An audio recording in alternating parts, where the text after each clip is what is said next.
بسم اللہ الرحمن الرحیم۔ دوستان محترم، امت مسلمہ کے درمیان پایا جانے والا ایک بہت بڑا اختلافی مسئلہ ہے کہ انسان جب دنیا سے چلا جاتا ہے، فوت ہو جاتا ہے، تو اس کے بعد کیا قبر کے اندر وہ زندہ ہوتا ہے یا وہ ختم ہو جاتا ہے، اس کا کوئی چیز باقی نہیں بچتی۔ تو اس حوالے سے ہم قرآن پاک اور احادیث پاک کی روشنی میں تھوڑی گفتگو کریں گے اور اس مسئلے کو، اس کام کو، اس چیز کو، اس بات کو ذرا سمجھنے کی کوشش کریں گے۔ ہمارا یہ کہنا ہے کہ بندہ جب سے پیدا ہوا ہے اس کے بعد یہ کبھی ختم نہیں ہوگا۔ یہ اپنی حیات بدلے گا، اپنی شکل و صورت ضرور بدلے گا، لیکن اس کا خاتمہ کبھی نہیں ہوگا۔ تو اس پر ہم بات کریں گے، اور اس کی جو سب سے بڑی دلیل ہے وہ اللہ رب العزت کا قرآن ہی ہے۔ قرآن مجید کے اندر اللہ رب العزت پہلے تو انسان کی حقیقت کیا ہے اس کو سمجھنا بڑا ضروری ہے، اور میں یہ کوشش کروں گا کہ اس ویڈیو کو اس سبجیکٹ کے اوپر ہم کوئی 4 5 6 پارٹس کے اندر بیان کریں تاکہ تفصیل کے ساتھ ہم اس پر بات کر سکیں۔ تو اگر ہم جب تک انسان یہ نہ سمجھے کہ انسان کی اصل حقیقت کیا ہے، اس وقت تک اسے اپنی زندگی کی حقیقت سمجھ نہیں آ سکتی۔ تو انسان کی حقیقت یہ ہے کہ اللہ پاک کوئی بھی چیز پیدا کرنا چاہتا ہے تو فرماتا ہے اذا اراد شیئا ان یقول لہ کن فیکون۔ جب اللہ پاک کسی چیز کو پیدا کرنے کا ارادہ بناتا ہے تو اس چیز کو کہتا ہے ہو جا، اور وہ چیز معرض وجود میں آ جاتی ہے۔ یعنی اللہ رب العزت کا اشیاء کو تخلیق کرنے کا طریقہ یہ ہے کہ جب اللہ پاک کسی چیز کو بنانا چاہتا ہے تو پہلے اس چیز کا ارادہ کرتا ہے۔ تو یعنی کسی بھی چیز کو بنانے کا جب اللہ پاک ارادہ فرماتا ہے تو اس چیز کی ابتدا، اس چیز کی زندگی اصل میں اللہ رب العزت کے ارادہ فرمانے سے شروع ہو جاتی ہے۔ اور اللہ رب العزت کا ارادہ یہ ہے کہ جو اللہ پاک ارادہ فرما لیتا ہے وہ کبھی تبدیل نہیں ہوتا۔ لا تبدیل لکلمات اللہ،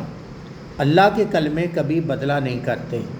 یعنی اللہ پاک جو ارادہ کر لیتا ہے، جو فرما دیتا ہے، وہ کبھی تبدیل نہیں ہوتا۔ تو اس کا مطلب یہ ہے کہ جب اللہ پاک نے کسی چیز کو تخلیق فرما دیا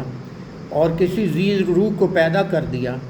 تو اس کے بعد وہ کبھی ختم نہیں ہوتی، کیونکہ وہ اللہ کا ارادہ ہے، اور اللہ کا ارادہ بار بار تبدیل نہیں ہوتا۔ اللہ کا اسی طرح جب انسان کو اللہ رب العزت نے پیدا فرمانا چاہا تو پہلے انسان کی تخلیق کا ارادہ فرمایا۔ جب انسان کی تخلیق کا ارادہ فرمایا تو پھر سب سے پہلے انسان کا ارادہ فرمایا۔ تو جب اللہ نے انسان کو تخلیق کرنے کا ارادہ فرمایا تو وہاں سے انسان کی اصل زندگی کا آغاز ہو جاتا ہے۔ وہاں وہ انسان اللہ کے ارادے میں پیدا ہو جاتا ہے، بن جاتا ہے۔ پھر اللہ رب العزت اس کو فرماتا ہے ہو جا، تو وہ ہو جاتا ہے۔ ہو جانے سے مراد یہ ہے کہ اس کی زندگی کا پھر آگے سفر شروع ہو جاتا ہے۔ پہلا سٹیپ آتا ہے، دوسرا سٹیپ آتا ہے، تیسرا سٹیپ آتا ہے، اور چوتھے سٹیپ میں وہ ہمیشہ ہمیشہ پھر زندہ رہے گا۔ یعنی وہ ماں کے جب اللہ پاک ارادہ فرما دیتا ہے تو وہ ماں کے رحم کے اندر پیدا ہو جاتا ہے، تخلیق ہو جاتا ہے۔ جب تخلیق ہو جاتا ہے تو اس کے اندر اس کی جان ڈال دی جاتی ہے، روح ڈال دی جاتی ہے۔ پھر اس پر گوشت پوست کا وہ پورا ایک جسم بن جاتا ہے۔ تو 9 ماہ کا جو عرصہ ہے وہ بندہ، وہ انسان ماں کے رحم کے اندر، ماں کے پیٹ کے اندر رہتا ہے۔ اچھا، ماں کے پیٹ کے اندر اس کو زندگی دے دی جاتی ہے، وہ زندہ ہوتا ہے۔ اگر زندہ نہیں ہوتا تو وہ جب پیدا ہوتا ہے، تولد ہوتا ہے، تو وہ مردہ ہوتا ہے، وہ فوت ہوا ہوتا ہے، وہ زندہ نہیں ہوتا۔ ماں کے پیٹ کے اندر اس کی ایک زندگی ہے جو اس کی ابتدا سے کچھ عرصہ بعد شروع ہو جاتی ہے، اور جب سے اس کی جسمانی فزیکل لائف شروع ہوتی ہے تو وہ ماں کے رحم کے اندر ہوتا ہے، ماں کے پیٹ کے اندر ہوتا ہے۔ جب ماں کے پیٹ کے اندر ہوتا ہے تو اب وہ زندہ ہوتا ہے، اور دیکھیں کہ اس کی جو زندگی ہے وہ اپنی زندگی، اس کا جسم بڑھ بھی رہا ہوتا ہے،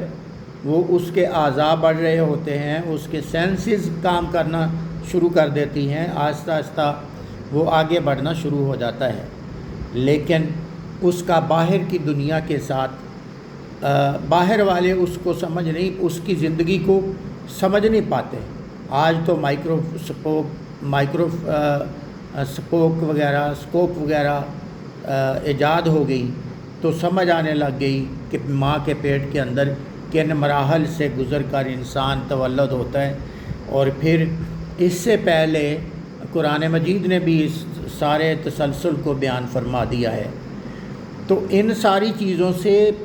اس کے شواہد ملتے ہیں کہ وہ زندہ ہے، اور پھر اس کے جو باہر کے اثرات ہیں، اس کی ماں کی صحت ہے، اس کے ماں کے رہن سہنے کا طریقہ ہے، اس کی ماں کے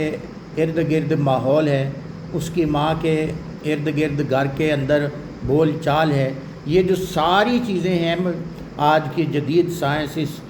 چیز کو پروو کرتی ہے کہ وہ ساری کی ساری اس پر اثر انداز ہوتی ہیں۔ تو جس طرح اس پر اثر انداز بھی ہو رہی ہوتی ہے،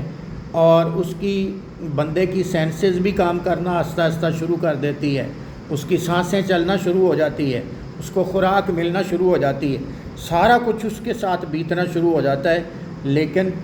وہ اصل میں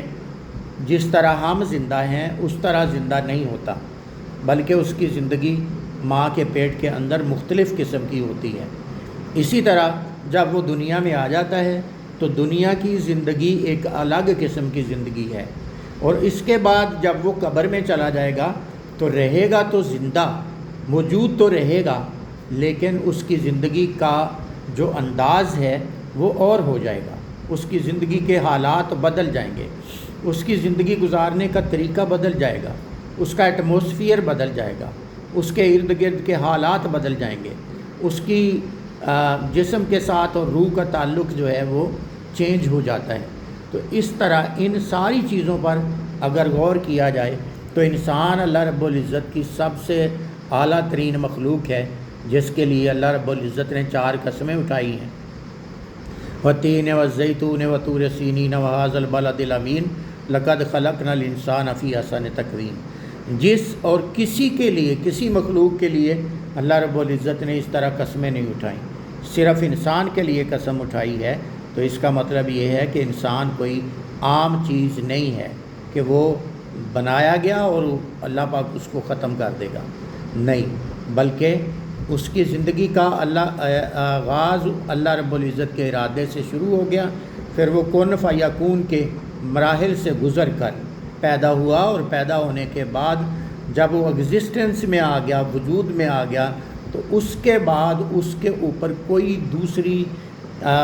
کوئی خاتمہ نہیں ہے۔ اس کی جس طرح وہ ماں کے رحم سے، ماں کے پیٹ سے پیدا ہوتا ہے تو دنیا میں آنے کا ایک مرحلہ ہے، اسی طرح دنیا سے جانے کا ایک مرحلہ ہے جو موت کے ذریعے آگے جاتا ہے۔ پھر ایک اگلا مرحلہ آئے گا کہ قیامت کے دن اٹھایا جائے گا، لیکن یہ سارا پروسیس ہمیں قرآن و حدیث سے یہ بات ثابت ہوتی ہے کہ ماں کے رحم سے لے کر یا جب سے انسان پیدا ہوا اللہ کے ارادے سے، پھر امر کن فیکون سے گزرا، پھر اس کے بعد ماں کے رحم میں، بلکہ والد کی پشت میں آیا، اور والد کی پشت سے آگے ماں کے پیٹ میں آیا، اور ماں کے پیٹ سے آگے اس دنیا میں آیا، اور اس دنیا سے آگے قبر میں جائے گا، اور قبر میں جانے کے بعد وہ ہمیشہ آگے جنت یا دوزخ کا فیصلہ ہو جائے گا اور وہ ہمیشہ زندہ رہے گا۔ اگلی بات آگے کرتے ہیں۔ السلام علیکم۔